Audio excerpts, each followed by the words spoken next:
Il pensait que la jeune fille Apache voulait simplement se réchauffer dans sa tente, mais pas de cette manière. Avant de commencer l'histoire, n'oubliez pas de liker la vidéo et de nous dire dans les commentaires d'où vous regardez. Le vent n'avait pas faibli depuis des heures, soufflant par rafales dans le canyon, tirant sur les bords de la toile de la tente de Harlan Tat, sifflant à travers les buissons et les branches nues des mesquits à l'extérieur. Le feu qu'il avait allumé avant le coucher du soleil était presque éteint, ne laissant qu'un lit de braise sous un rack de bâtons à moitié effondré. La marmite de haricots avait depuis longtemps refroidi, sa lumière ne touchant à peine l'intérieur de la tente.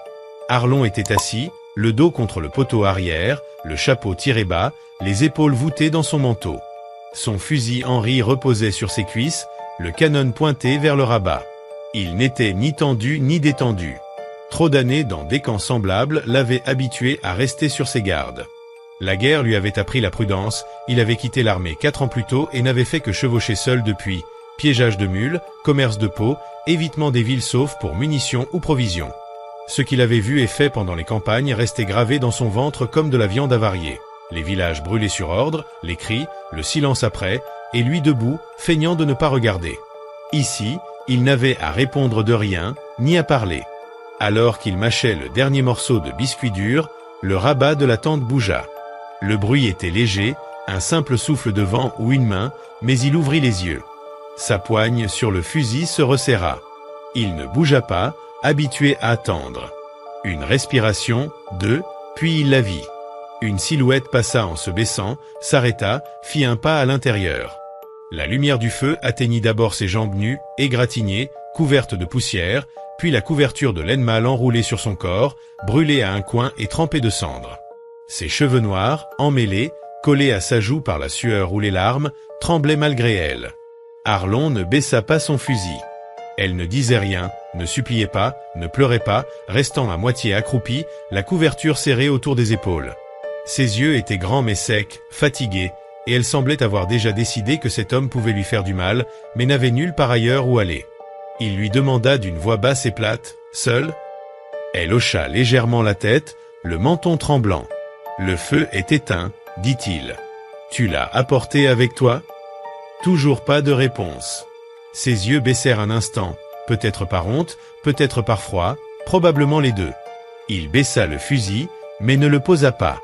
Il prit une couverture de rechange, fine, usée mais meilleure que celle qu'elle avait, et la tendit. Elle ne s'avança pas, regardant sa main, jambes tremblantes, puis il la laissa tomber à ses pieds. Après un moment, elle la ramassa, les genoux fléchissant légèrement, et laissa échapper un souffle plus douloureux que soulagé. Elle s'assit de l'autre côté du feu, jambes croisées, yeux baissés, enveloppés dans les deux couvertures. Le rabat se referma derrière elle, et ils ne parlèrent plus. Le silence était lourd, mais pas inconfortable, juste tendu. Harlan la regardait dans la faible lueur du feu. Elle devait être Apache, son visage, sa carrure, sa façon de bouger.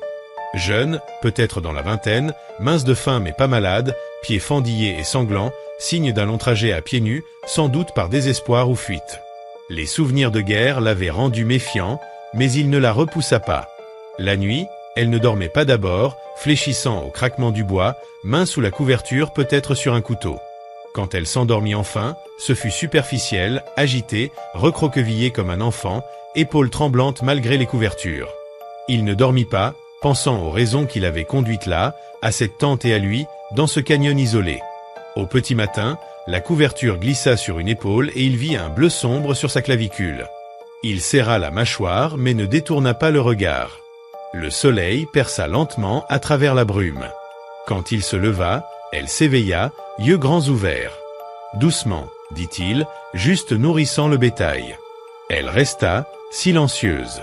Plus tard, dehors, il ralluma le feu, fit tremper des haricots, et la jeune fille apparut, hésitante, pieds dans des toiles déchirées qu'il avait laissées la veille, indiquant qu'elle ne s'attendait pas à la gentillesse et qu'elle ne savait pas quoi en faire.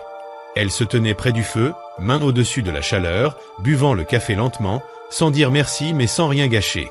Elle était prudente, aguerrie, mais elle n'avait pas fui. Harlan observa chacun de ses gestes, comment elle caressait la tasse, comment elle jetait un œil au fusil. « Tu as un nom » demanda-t-il. « Ta » murmura-t-elle, fragile. Il acquiesça, respectant le silence et les limites. La journée passa entre repas silencieux, entretien des pièges et tâches quotidiennes, elle observant, apprenant, aidant sans demander. La nuit suivante, le feu brûla plus longtemps, ils mangèrent le lapin en silence, la tempête approchant. Elle se rapprocha légèrement, suffisant pour sentir sa chaleur, et murmura, presque inaudible, avant de s'endormir, « Pourquoi ne m'as-tu pas touché la première nuit ?» Arlon resta silencieux, répondant seulement par le calme de ses actions. Elle expira lentement, fermant les yeux, et la nuit continua, tissée de précautions, respect et survie. Un lien étrange s'était installé entre eux, quelque chose de nouveau. Pas encore la confiance, mais quelque chose de proche. Pour la première fois depuis des années, Arlon ferma les yeux pendant que quelqu'un d'autre restait éveillé, sachant qu'elle ne fuirait pas cette nuit. La tempête s'abattit dans les premières heures, non pas sous forme de neige, mais de pluie glaciale qui martelait la tente et transformait le sol en boue rouge. Le vent faisait ployer les parois de toile comme un vieux hangar sur le point de céder. À l'intérieur, l'air était si froid qu'ils voyaient leur souffle. Théa s'était enroulée dans les couvertures près du feu, tandis que Arlon ravivait les braises à plusieurs reprises pour éviter que le froid ne leur sape les os. Il dormait peu, toujours à l'écoute de chaque rafale, la main prête sur son fusil. Au petit matin, le sol était devenu une bouillie. Une mule avait rompu sa corde et s'était éloignée. Arlon la ramena après 2 heures de lutte, les bottes collées de boue glaciale. Pendant ce temps, Ty préparait une infusion d'herbes, amère mais réchauffante. Arlon affûta ses pièges tandis qu'elle réparait silencieusement l'un d'eux, sans un mot. La tempête passée, le vent humide laissait des pierres glissantes. Arlon hésita à reprendre la route vers le sud, près des routes commerciales d'hiver, peut-être à cause de la présence de Ty, de ses petits gestes attentionnés et silencieux. Elle finit par parler de son passé, rejetée par son peuple, accusée de malheur après la mort de son frère. Laissée seule dans les collines arides. Arlon écouta sans intervenir, puis, après l'avoir regardée vraiment pour la première fois, il vit non pas la peur ou la tristesse, mais la détermination. Cette nuit-là, elle ne s'enroula pas en boule. Elle se coucha à ses côtés sous la même couverture, le dos contre sa poitrine, proche mais sans contact. Il sentit sa respiration s'apaiser, et pour la première fois, elle ne sursauta pas au feu ou au vent. Arlon pensa à la mission près du poste, à l'orphelinat, aux enfants, aux prêtres à l'allure lisse, aux garçons qu'il devait retrouver. Le matin suivant, il donna à Théa une paire de chaussettes épaisses et lui demanda de préparer le minimum pour le départ. Ils avancèrent, silencieux mais résolus, le sentier rude, les traces d'animaux et la roche glissante. Elle suivait, pieds enveloppés de mocassins réparés. Le soleil fit briller les ombres sur les parois du canyon. Arlon observait les environs, traçant la route, la mission approchant. La nuit venue, ils atteignirent une vieille cabane à moitié effondrée. Ty rangea leurs affaires pendant qu'ils terminaient de nettoyer les pièges. Elle s'assit près du feu, apaisée, et demanda pourquoi il l'aidait. Il répondit simplement qu'il aurait fait de même pour n'importe qui dans cette tempête, distinguant la demande de protection de la tente.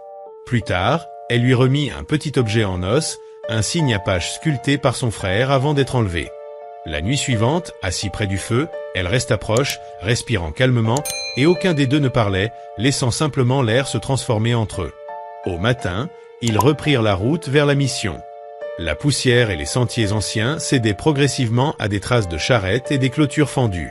À l'arrivée, la cour grouillait d'enfants, encadrée par le prêtre et ses règles strictes.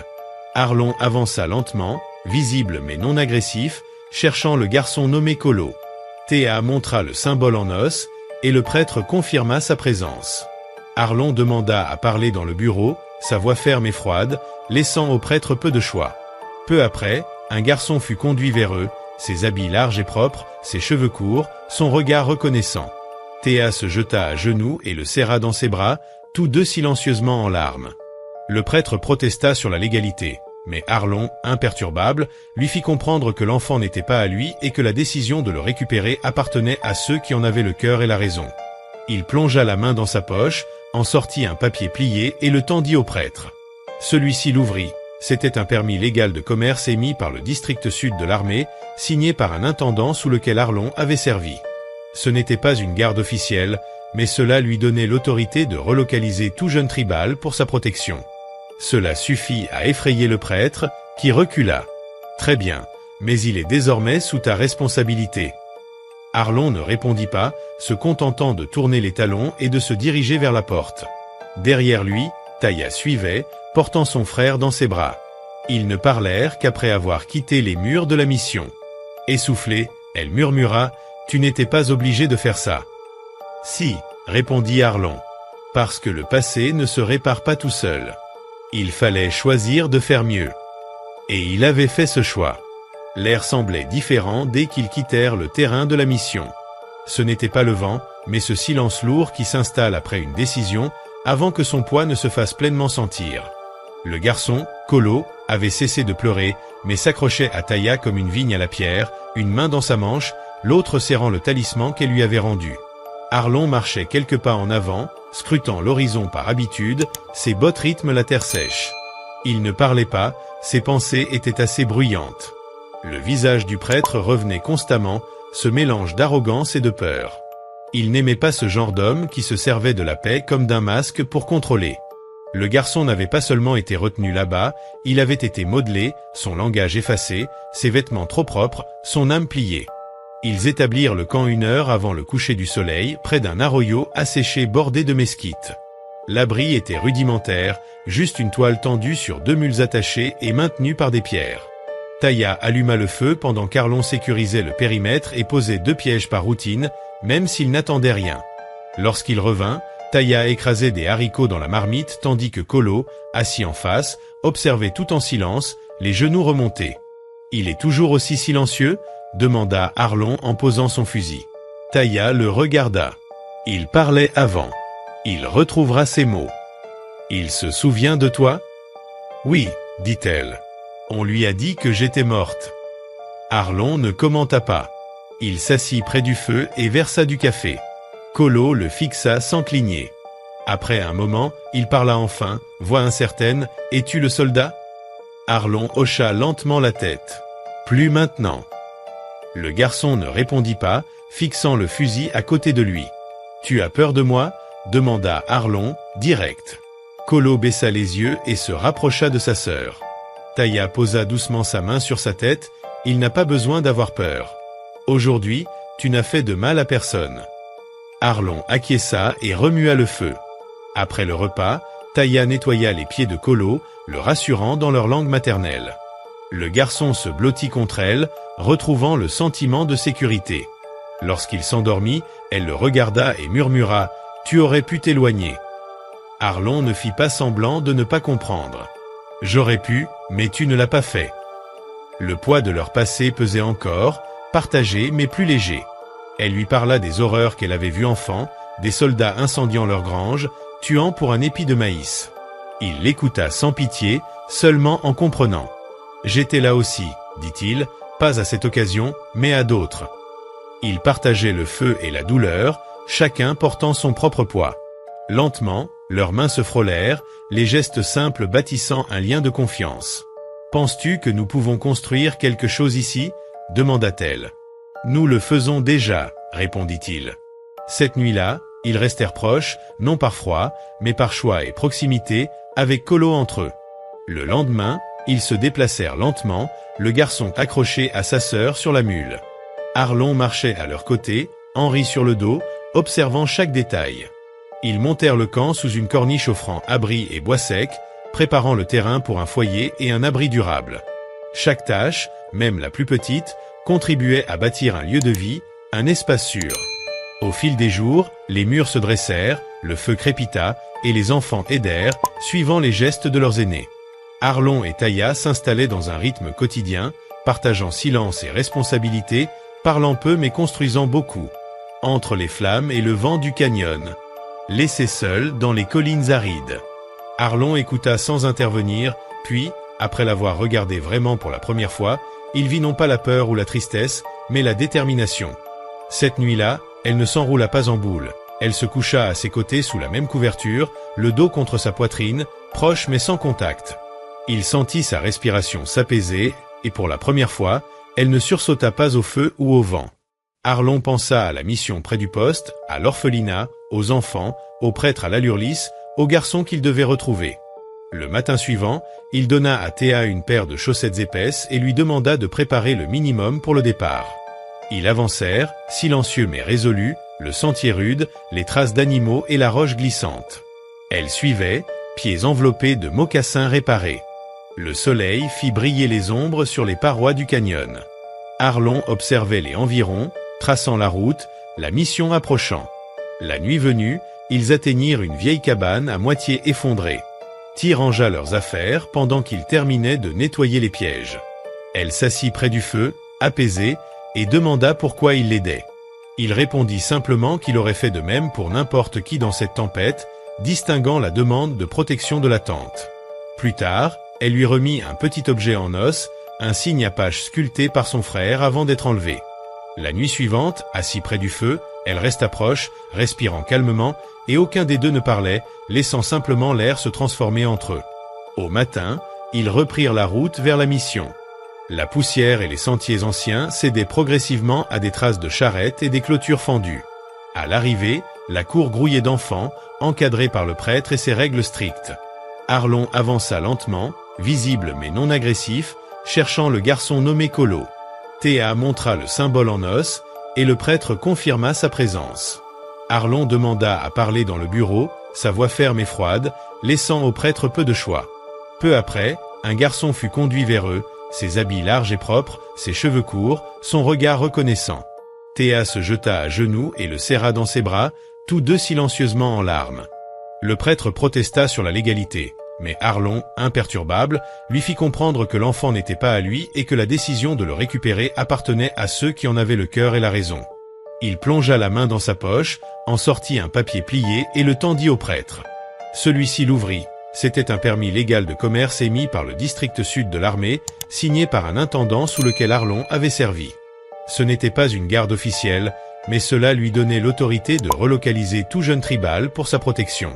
Cela suffit à effrayer le prêtre, qui recula. « Très bien, mais il est désormais sous ta responsabilité. » Arlon ne répondit pas, se contentant de tourner les talons et de se diriger vers la porte. Derrière lui, Taya suivait, portant son frère dans ses bras. Ils ne parlèrent qu'après avoir quitté les murs de la mission. Essoufflée, elle murmura « Tu n'étais pas obligé de faire ça. »« Si, » répondit Arlon. « Parce que le passé ne se répare pas tout seul. Il fallait choisir de faire mieux. » Et il avait fait ce choix. L'air semblait différent dès qu'ils quittèrent le terrain de la mission. Ce n'était pas le vent, mais ce silence lourd qui s'installe après une décision, avant que son poids ne se fasse pleinement sentir. Le garçon, Kolo, avait cessé de pleurer, mais s'accrochait à Taya comme une vigne à la pierre, une main dans sa manche, l'autre serrant le talisman qu'elle lui avait rendu. Arlon marchait quelques pas en avant, scrutant l'horizon par habitude, ses bottes rythment la terre sèche. Il ne parlait pas, ses pensées étaient assez bruyantes. Le visage du prêtre revenait constamment, ce mélange d'arrogance et de peur. Il n'aimait pas ce genre d'homme qui se servait de la paix comme d'un masque pour contrôler. Le garçon n'avait pas seulement été retenu là-bas, il avait été modelé, son langage effacé, ses vêtements trop propres, son âme pliée. Ils établirent le camp 1 heure avant le coucher du soleil, près d'un arroyo asséché bordé de mesquites. L'abri était rudimentaire, juste une toile tendue sur 2 mules attachées et maintenues par des pierres. Taya alluma le feu pendant qu'Arlon sécurisait le périmètre et posait 2 pièges par routine, même s'il n'attendait rien. Lorsqu'il revint, Taya écrasait des haricots dans la marmite tandis que Kolo, assis en face, observait tout en silence, les genoux remontés. « Il est toujours aussi silencieux ?» demanda Arlon en posant son fusil. Taya le regarda. Il parlait avant. Il retrouvera ses mots. « Il se souvient de toi ?»« Oui, dit-elle. On lui a dit que j'étais morte. » Arlon ne commenta pas. Il s'assit près du feu et versa du café. Kolo le fixa sans cligner. Après un moment, il parla enfin, voix incertaine, « Es-tu le soldat ?» Arlon hocha lentement la tête. « Plus maintenant. » Le garçon ne répondit pas, fixant le fusil à côté de lui. « Tu as peur de moi ?» demanda Arlon, direct. Kolo baissa les yeux et se rapprocha de sa sœur. Taya posa doucement sa main sur sa tête, « Il n'a pas besoin d'avoir peur. Aujourd'hui, tu n'as fait de mal à personne. » Arlon acquiesça et remua le feu. Après le repas, Taya nettoya les pieds de Kolo, le rassurant dans leur langue maternelle. Le garçon se blottit contre elle, retrouvant le sentiment de sécurité. Lorsqu'il s'endormit, elle le regarda et murmura « Tu aurais pu t'éloigner ». Arlon ne fit pas semblant de ne pas comprendre. « J'aurais pu, mais tu ne l'as pas fait ». Le poids de leur passé pesait encore, partagé mais plus léger. Elle lui parla des horreurs qu'elle avait vues enfant, des soldats incendiant leur grange, tuant pour un épi de maïs. Il l'écouta sans pitié, seulement en comprenant. « J'étais là aussi, dit-il, pas à cette occasion, mais à d'autres. » Ils partageaient le feu et la douleur, chacun portant son propre poids. Lentement, leurs mains se frôlèrent, les gestes simples bâtissant un lien de confiance. « Penses-tu que nous pouvons construire quelque chose ici ?» demanda-t-elle. « Nous le faisons déjà, » répondit-il. Cette nuit-là, ils restèrent proches, non par froid, mais par choix et proximité, avec Colo entre eux. Le lendemain, ils se déplacèrent lentement, le garçon accroché à sa sœur sur la mule. Arlon marchait à leur côté, Henri sur le dos, observant chaque détail. Ils montèrent le camp sous une corniche offrant abri et bois sec, préparant le terrain pour un foyer et un abri durable. Chaque tâche, même la plus petite, contribuait à bâtir un lieu de vie, un espace sûr. Au fil des jours, les murs se dressèrent, le feu crépita, et les enfants aidèrent, suivant les gestes de leurs aînés. Arlon et Taïa s'installaient dans un rythme quotidien, partageant silence et responsabilité, parlant peu mais construisant beaucoup. Entre les flammes et le vent du canyon. Pour la première fois depuis des années, il sentait quelque chose de solide sous ses pieds. Cette vie, cette terre, cette cabane. Il se retourna en entendant la porte grincer derrière lui. Ta sortie, enveloppé dans son vieux manteau de cavalerie, les manches dépassant ses doigts, la respiration en nuage. « Tu vérifies les pièges ?» demanda-t-elle. « Plus tard, » répondit-il. « La neige est trop fraîche. Rien ne bouge encore. » Elle se pencha légèrement contre lui. Ils restèrent un moment à observer le canyon silencieux. « J'ai rêvé cette nuit, » dit-elle doucement. « J'étais de retour dans l'ancien village. Les mêmes visages, les mêmes chuchotements, mais je m'en fichais. J'avais quelque chose qu'il n'avait pas, il la regarda. « Quoi donc ?» Elle sourit légèrement. « Une porte qui se ferme derrière moi. Un feu que je peux appeler mien. Et toi ?» Il la regarda, respira lentement, posa sa main sur la sienne et la serra fermement. À l'intérieur, Colo bougea dans son sommeil et murmura « C'est le matin !» Ta se tourna vers lui. « Oui. » Arlon lui donna une dernière pression de main avant de rentrer. À midi, ils travaillaient de nouveau ensemble. Arlon fendait du bois près du mur arrière, Ta faisait cuire un ragoût de racines et de viande de squirelle séchée, Colo empilait du bois et triait des pierres pour le foyer. Ce n'était pas grandiose, mais c'était leur foyer. Plus tard, tandis que Ta raccommodait une chemise de Colo près du feu, Arlon sortit de son sac une pièce de cuir pliée qu'il avait gravée quelques jours plus tôt. Il passa son pouce sur les lignes gravées, puis la lui tendit. Elle l'ouvrit lentement. C'était une plaque de nom, Ticolotat. Ses doigts tremblèrent légèrement en découvrant les lettres. « Tu peux garder ton nom, dit-il. Mais si tu veux le mien, il est à toi. » Elle posa l'aiguille, se leva et se jeta dans ses bras. Elle ne pleura pas, mais le serra plus fort que jamais. Colo leva les yeux de ses pierres. « Ça veut dire qu'elle est ta femme maintenant ?» Arlon la regarda. « Si elle le veut, répondit-ta, sans le quitter des yeux. Je le suis déjà depuis le jour où tu n'as rien demandé en retour. » Cette nuit-là, ils dormaient côte à côte sous un toit que Arlon avait construit, sous une couverture cousue par Ta, le feu maintenu par Colo. Plus aucune peur, plus aucune attente. Juste le vent dehors et la respiration de 3 personnes endormies proches, non par nécessité, mais par choix. Et le matin, ils se réveillaient pour un nouveau jour de construction ensemble. Les semaines passèrent, et l'hiver s'installait définitivement. Les matins étaient glacés, les pierres et le sol recouverts de givre, et leur souffle formait de petits nuages dans l'air froid. Mais à l'abri de leurs murs, la chaleur persistait. Le feu crépitait sans cesse, et chaque geste quotidien devenait un rituel. Arlon fendait le bois, Ta préparait les repas, Colo entretenait le feu et arrangeait les pierres pour la cuisine. Leurs mouvements s'étaient synchronisés, comme une danse silencieuse qui rythmait leur journée. Ta continua à planter dans la terre dégagée, espérant que la terre nourrirait leurs efforts au printemps.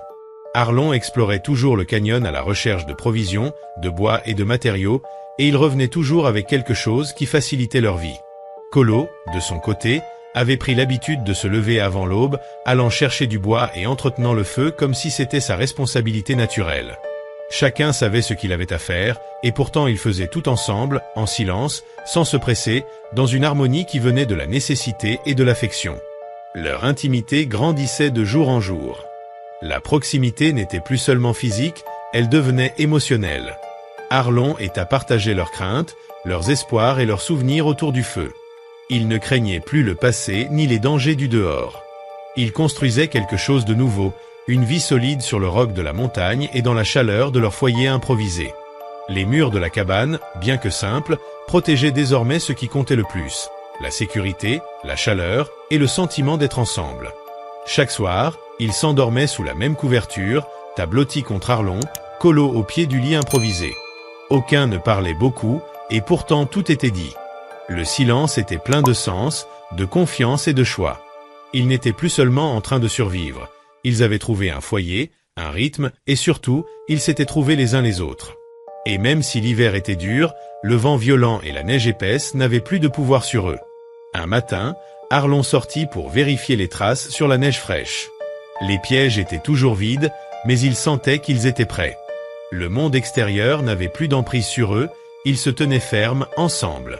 Ta le rejoignit, enveloppé dans son manteau, et ils observèrent la vallée silencieuse, le vent dans les arbres et le givre scintillant. « J'ai rêvé de l'ancien village, dit-elle doucement. Mais maintenant, j'ai quelque chose qu'ils n'ont pas. » Arlon la regarda, et elle ajouta, « Une porte qui se ferme derrière moi. Un feu que je peux appeler mien. » Il serra sa main, et pour la première fois depuis longtemps, ils se sentirent entièrement à l'abri, ensemble. Colo se réveilla alors, les yeux brillants de curiosité. « C'est le matin !» Ta sourit et hocha la tête. Ensemble, ils entrèrent dans la cabane, prêts pour une nouvelle journée de travail, de rire et de chaleur. Chaque geste était un témoignage de ce qu'ils avaient construit. Non seulement un abri contre le froid, mais une vie partagée, un foyer forgé par leurs mains et leur cœur. Ils n'avaient plus peur, plus besoin de se protéger du monde. Le vent pouvait souffler dehors, ils ne pourraient jamais atteindre ce qu'ils avaient bâti à l'intérieur. Et ainsi, la vie continua, simple, solide et profondément humaine. Chaque jour apportait son lot de tâches, mais aussi la certitude qu'ils appartenaient désormais à cet endroit et les uns aux autres. Ce n'était plus seulement la survie, c'était le choix de rester ensemble, de construire, de se protéger et surtout de vivre pleinement. La neige tombait, le vent soufflait, mais à l'intérieur, rien ne pouvait ébranler leur chaleur, leur lien et la cabane qui était devenue leur maison. Les jours passèrent et la neige continua de tomber, recouvrant le canyon d'un manteau blanc et silencieux. Le froid mordait encore plus fort le matin, mais à l'intérieur de leur abri, la chaleur persistait grâce au feu et à l'effort de chacun. Arlon continuait à couper du bois et à renforcer la cabane, veillait à préparer les repas et à soigner les petites réparations, tandis que Colo aidait à ranger, empiler le bois et garder le feu vivant. Tout semblait simple et naturel, mais chaque geste était rempli d'attention et de soin. L'hiver renforçait leur routine et leurs liens. La cabane, bien qu'imparfaite, était devenue un véritable foyer. Le bois fendillé, les murs isolés de mousse et de roseaux, et le feu crépitant constituaient un cocon de chaleur et de sécurité. La proximité entre Arlon et Ta se renforçait. Ils ne se contentaient plus de partager la couverture, ils partageaient des silences, des regards, des gestes, et surtout la certitude de rester ensemble. Ce n'était plus seulement survivre, c'était choisir de rester. Un matin, Arlon sortit vérifier les pièges. La neige fraîche recouvrait tout, mais il sentait que la terre leur offrait une stabilité qu'ils n'avaient pas ressentie depuis longtemps. Ta le rejoignit, enveloppé dans son manteau, le souffle visible dans l'air glacé. Ensemble, ils observèrent le canyon, le vent qui agitait les arbres et le givre qui scintillait. « J'ai rêvé de l'ancien village, » dit-elle doucement. « Mais maintenant, j'ai quelque chose qu'ils n'ont pas. » Arlon la regarda, et elle ajouta, « Une porte qui se ferme derrière moi. Un feu que je peux appeler mien. » Il serra sa main et, pour la première fois depuis longtemps, ils se sentirent vraiment protégés, ensemble. À l'intérieur, Colo se réveilla en remuant sous la couverture. « C'est le matin ?» demanda-t-il, les yeux brillants. Ta sourit et hocha la tête. Ensemble, ils commencèrent la journée.